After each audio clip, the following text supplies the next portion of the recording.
What's up, humans? For those of you that may not know me, my name is Jonathan Osorio. I DJ under the name Drivr, and I've been producing and making music for about 10 years now. And today, I get to welcome all of you to my studio.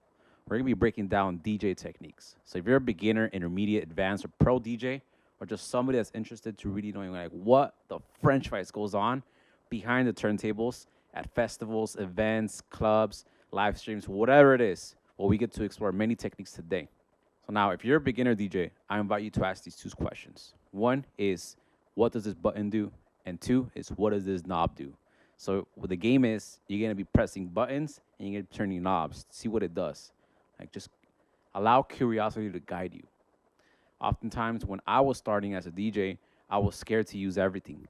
I was so attached to perfection that I needed everything to be perfect. The BPM, the set, the position of the track, and it took me forever. It took me almost the whole song playing for me to match up the other one until I really told myself, hey, Jonathan, it's okay to make mistakes. I allow yourself to make mistakes. And that's when I started learning. Through my failures, to my mistakes, that's when I got my experience. So now, if you're an intermediate or above whatever other level DJ you are at, I want you to ask yourself these two questions, which is, one, how can I make this challenging? And number two is, how can I make this simple? They kind of go hand in hand because once you start making things challenging, you start sharpening your skills. What I'm doing right now is that I grab this card. I grab a lot of them, and I cover my plate. I cover the screen so I don't see the waveform and I don't see the BPM. Oftentimes, I don't even know what song is playing. So what I'm doing is I'm sharpening my skills and listening and really listening to what BPM needs to be slower and which one needs to be faster. So you can speed up a track or slow it down to be able to match it correctly. Now, this improves my speed in beat matching. So I get carried away, and I want to add a third, fourth, sometimes even a fifth track, and it's a bit much. Start messing with a lot of effects, then I realize that less is more. So that's why the other question is, how can I make this simple? So by making it simple, you go back to the fundamentals. Remove all the mess. Now, if you're an above DJ, you might know what I'm talking about when you get carried away with effects or just adding a bunch of tracks. So the game is keep it simple. And with that, let's just jump on this mix. Okay, so I'm going to begin by introducing this mixer, which is an Allen&Heath Xone DB4. And this mixer is really awesome because it has individual FX processors for each channel, which means if you're a producer and you have a channel for your bass line, for your kick, for your snare, maybe even your main synth, and you have individual FX for each one, this is what it pretty much is. You could isolate each one to have full control of all your frequencies so nothing crashes. And for techno, which is mostly what I DJ, it's really amazing to use the delay. And there's other functions. We're not going to go into a lot of depth. I'm only going to use the delay and the filter. The reason being is because any basic mixer has these type of effects. So you could try what I'm doing at home. The CDJs that I'm using are the CDJ 2000 Nexus. And what I'm going to be doing, I'm just going to use all the functions that it has. And no set plan, whatever comes up, I'm going to go for it. The two tracks that I'm going to be playing is Midnight Express, which is on the left track, which will be the second one I'll be playing, and Air Dry, which is the first one that I'll be playing, which will be on the right track. And both of these songs are my own original songs. Let's begin. Let's go.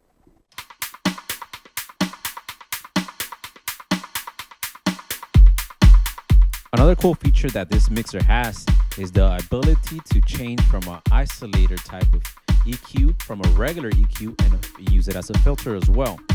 Pioneer has the same function on the newer mixers, and pretty much it's simple. On the regular equalizer, if I'm going to cut off the bass, you can still feel some of the bass on the mid. With the isolator, you cut out everything that has bass on it. It goes by frequencies. So you have your full mid range and high range available to use. And the filter function, we could do that in another video.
Beautiful, beautiful. Thank you guys for watching. Until next time, keep on mixing. Let's go.